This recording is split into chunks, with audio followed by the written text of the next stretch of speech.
tayo.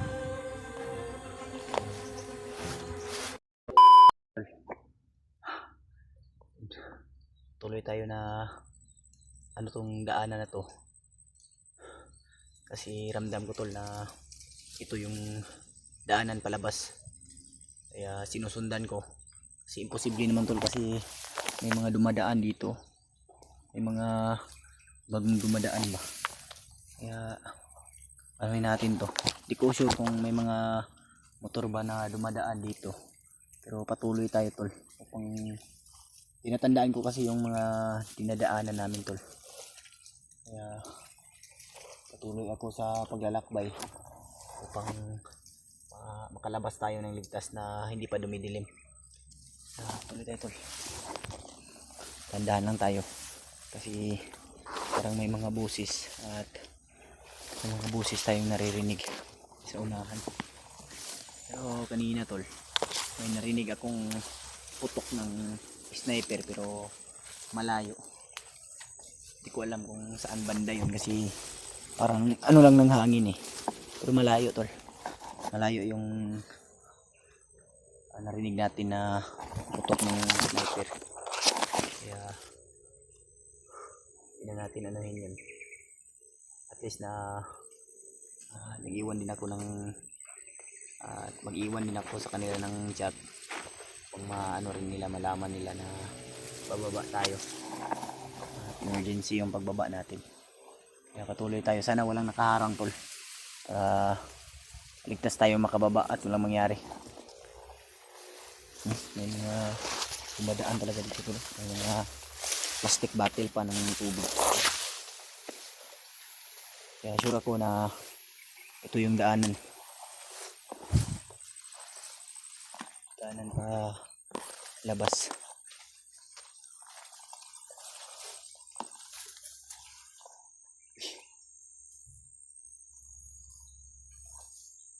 Kalaban tol. May kalaban.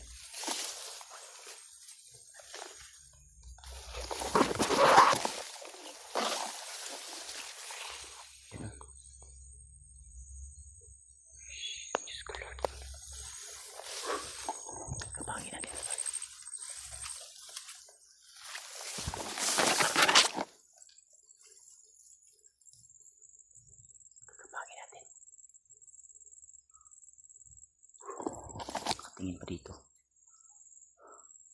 Baka mapansin tayo ba? Huwag muna tayong galaw dito mga tol. Kailangan natin na pagplanuhan na maayos. Baka may mga kasamahan yun. At pamasid tayo.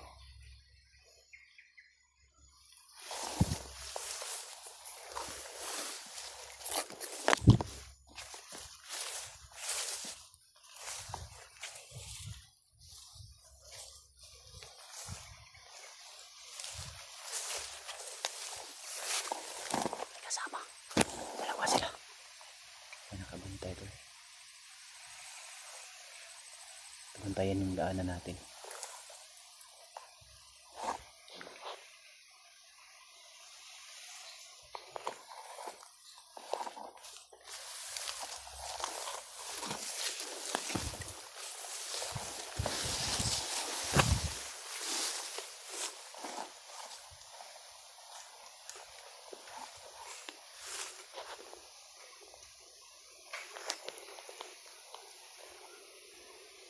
Malayo yung isa.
Sana wala nang bilis na yung makababa.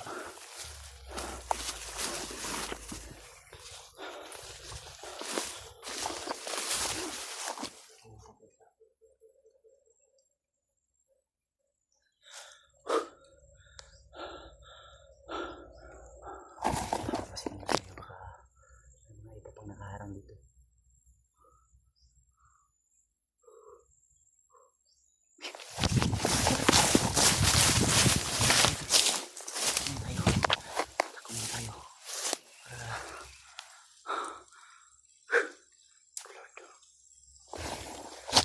Dami tol.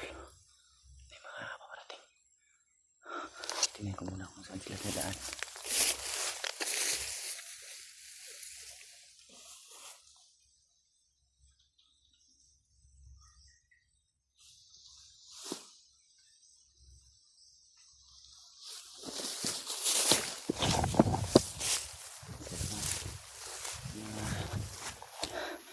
Sila sa kabila. Hindi pa tayo magkumpensa.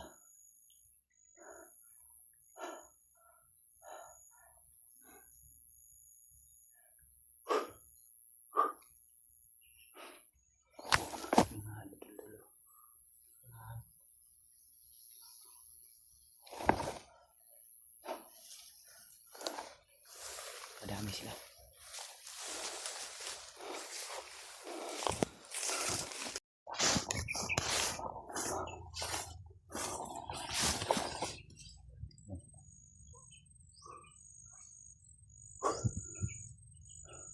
Nakita akong kalaban.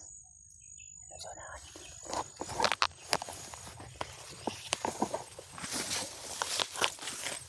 Hindi sila papunta.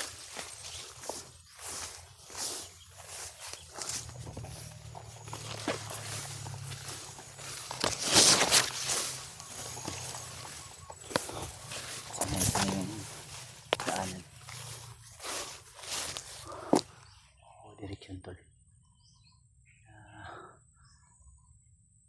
No, madali tayong makababa.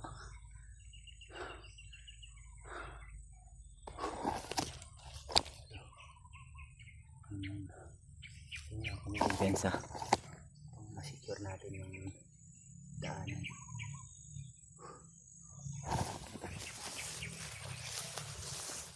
Sigurado ko talaga na walang makakasunod sa atin. Mga kalaban. Kapag safety tayo.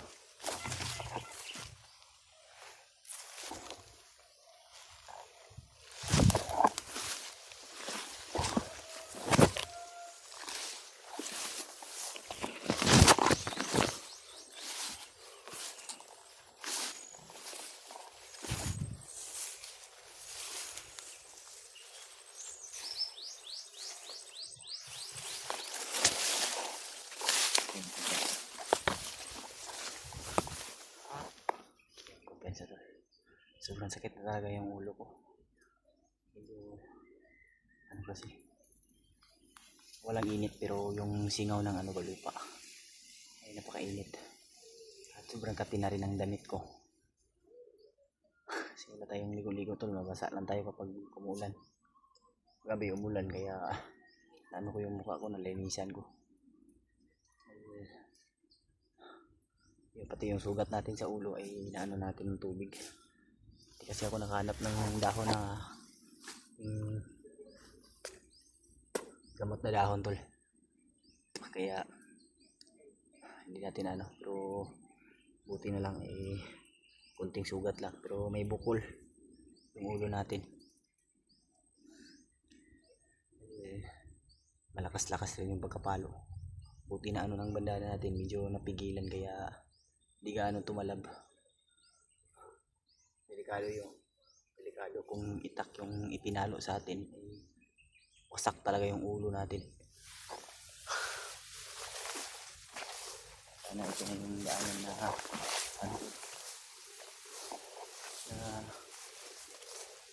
natin. Sana perfect na ito na daanan.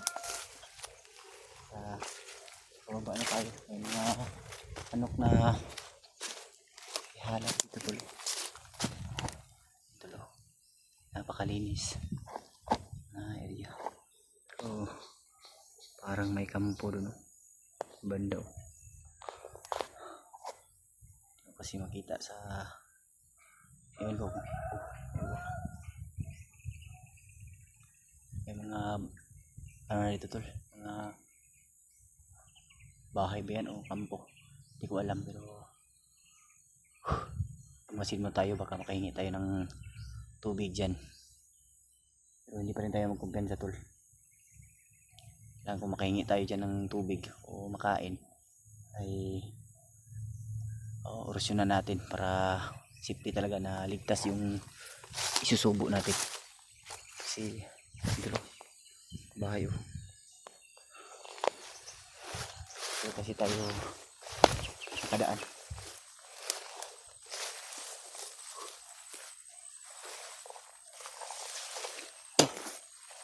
Medyo ano na ito,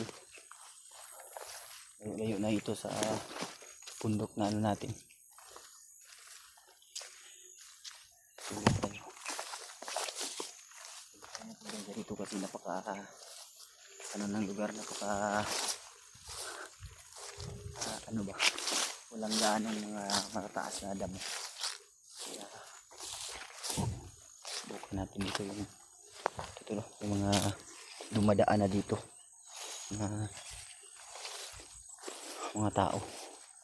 So hindi tayo magkumbiyansa, baka mga bandido yan. Kailangan pa rin natin na magmasid seguridad sa ating buhay.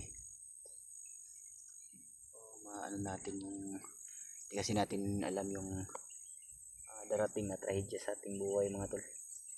Kasi lalo na ngayon ano nga dito para makapagmasid tayo, lalo na ngayon mga tol na may problema tayo.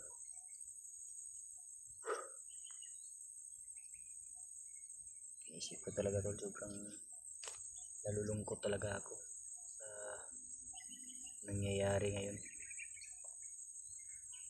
dahil di ko sukat akalain ba na ganun pala yung mangyayari sa atin tol, sa ating pamilya.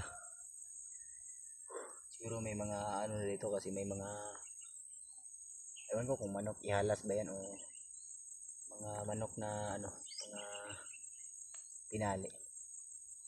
Pero nakita naman natin tol na may bahay dyan. So hindi tayo kumpiyansa, baka mga bandido yung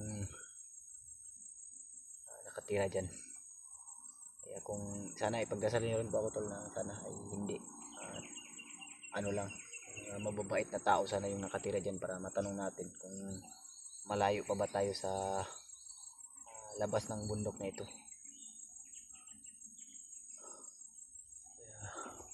Ito yung daanan natin. Ito tayo, ito yung ano na kasi natin to, kasi ano nakita natin na may mga dumadaan dito ba.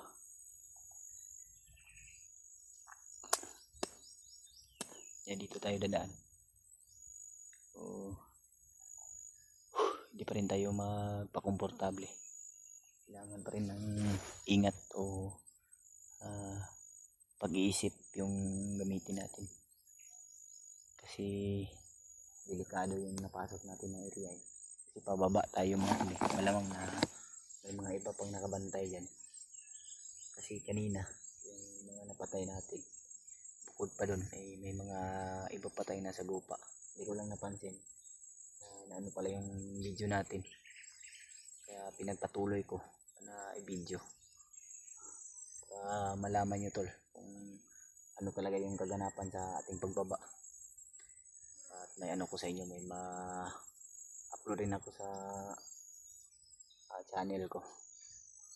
Kaya patuloy tayo tol. Yung nakikita nyo tol, wala talaga akong ayos na tulog buhat ng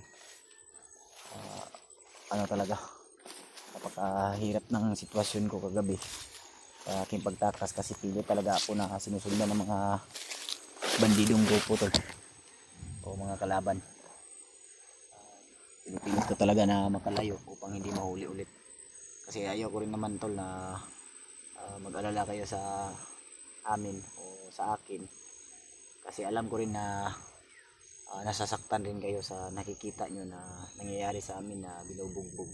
Kaya yung iba may nagsasabi, lalo na yung mga kasamahan ko na nabibihag, may mga iba na nagsasabi na tumataas yung dugo o na nagkakasakit. Kaya dinilit ko yung video na yun upang hindi maiwasan ko rin na masaktan kayo.